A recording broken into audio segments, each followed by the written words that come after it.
Welcome to today's episode, where we'll immerse ourselves in a workplace scenario featuring a challenging customer complaint. Our goal is to explore how professionals can transform frustration into positive outcomes using advanced English. To start, could you describe the common emotions customers experience in these situations? Absolutely. Customers facing issues like late deliveries or damaged products often feel disappointed, anxious, or even angry. These emotions can escalate if they sense their concerns aren't being taken seriously. Recognizing these feelings is crucial for effective communication, as it sets the foundation for a constructive dialogue. That's a great point. Before we dive into specific language strategies, why is it so important for customer service representatives to address these emotions head on? Directly acknowledging a customer's frustration shows empathy and respect. Research from the Harvard Business Review found that 68% of customers leave a company because they feel undervalued. Addressing emotions early can diffuse tension and pave the way for resolution. Let's talk about empathy and active listening. Phrases like, I completely understand how frustrating this must be sound simple, but what makes them so powerful in practice? Such phrases validate the customer's experience, signaling that their feelings are legitimate. It's similar to offering a verbal handshake, making the customer feel seen and heard. Studies show that when representatives use empathetic language, customer satisfaction scores can increase by up to 30%. Interesting. In your experience, what's the difference between just hearing a complaint and actively listening to it? Active listening means paraphrasing, asking clarifying questions, and providing feedback. For example, saying, "Just to make sure I understand correctly," demonstrates engagement. This reduces misunderstandings and reassures the customer that their issue will be handled precisely. Moving on, let's dissect the art of a professional apology. Why does the choice of words and tone matter so much in these moments? A sincere apology like, "We're really sorry for the inconvenience," combines both responsibility and empathy. Tone is vital. If the apology sounds robotic, it can intensify frustration. Think of it like an actor delivering lines. Authenticity makes all the difference. Are there specific phrases that tend to resonate best with upset customers across different cultures or industries? Absolutely. Universal phrases such as, "Please accept our sincere apologies," or "Thank you for bringing this to our attention," are effective because they acknowledge the customer's effort and emphasize that their feedback matters, regardless of cultural context.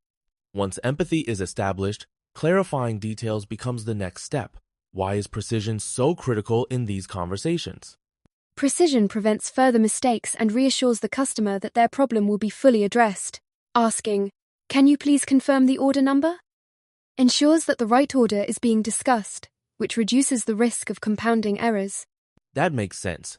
Some might worry that too many questions could feel intrusive. How can representatives strike the right balance? It's all about framing. Prefacing questions with, "Just to make sure I understand correctly," signals respect and thoroughness. Explaining why you need the information like, "This helps us resolve your issue faster," also builds trust. Let's explore solution offering. In our scenario, Emily proposes a replacement and a discount. Why is it effective to present multiple options rather than a single fix? Offering choices empowers the customer, making them feel in control of the resolution. It's akin to a restaurant menu. The more tailored the options, the more satisfied the diner, or in this case, the customer will be. This approach is linked to a 25% higher likelihood of positive reviews. Are there risks in offering too many choices? Yes, choice overload can confuse customers. It's best to limit options to 2 or 3 clear, actionable solutions, always explaining the benefits of each. For example, "We can issue a replacement or offer a refund. What would work best for you?" keeps things straightforward. Reassurance is another key element. When Emily says, "Let me take care of that for you right away," what role does that play in the customer's perception? This type of statement builds confidence and communicates urgency. It signals that the agent is prioritizing the issue. Adding specifics like, "You should receive the replacement within 3-5 business days," further reassures by setting clear expectations, reducing ambiguity. So, is it ever better to underpromise and overdeliver? Definitely. Underpromising, such as estimating slightly longer delivery times, allows agents to exceed expectations if the solution arrives sooner. This strategy can turn a dissatisfied customer into a loyal advocate. Handling strong emotions is challenging. How can representatives remain calm and composed when customers are venting frustration or anger? It helps to view the anger as directed at the situation, not the person. Techniques like controlled breathing, maintaining a steady tone, and using phrases such as, "I appreciate your patience," can diffuse tension. According to a 2022 survey, 60% of agents report better outcomes when they consciously slow their speech during heated calls. Are there risks in being too passive in these moments? Certainly, being overly passive may be perceived as indifference. The key is to blend empathy with proactive problem-solving, making the customer feel heard while steering the conversation toward resolution. After resolving the immediate issue, what's the value in following up with the customer? A follow-up call or email demonstrates commitment to long-term satisfaction. It's like a restaurant manager checking in after a meal. Studies indicate that customers who receive follow-ups are 40% more likely to return and recommend the company. What's an effective way to phrase a follow-up message? A simple, sincere note works best. "We wanted to ensure your replacement arrived safely. Is there anything else we can do to improve your experience?" This keeps the door open for further feedback and strengthens loyalty. Now it's time for our practice challenge. Imagine you're the agent receiving a complaint about a delayed order. What are 3 phrases you'd use to show empathy and 3 you'd use to offer solutions?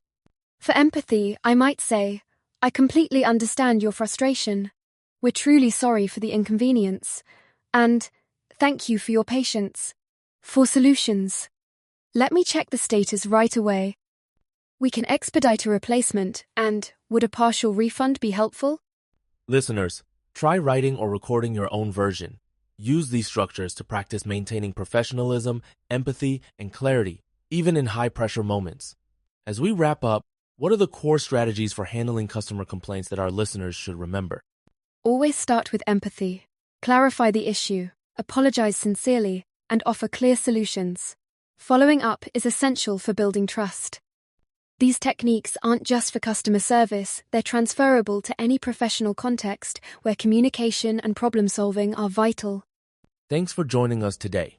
Whether you work in business, hospitality, or retail, mastering these skills will empower you to navigate challenging interactions with confidence and professionalism.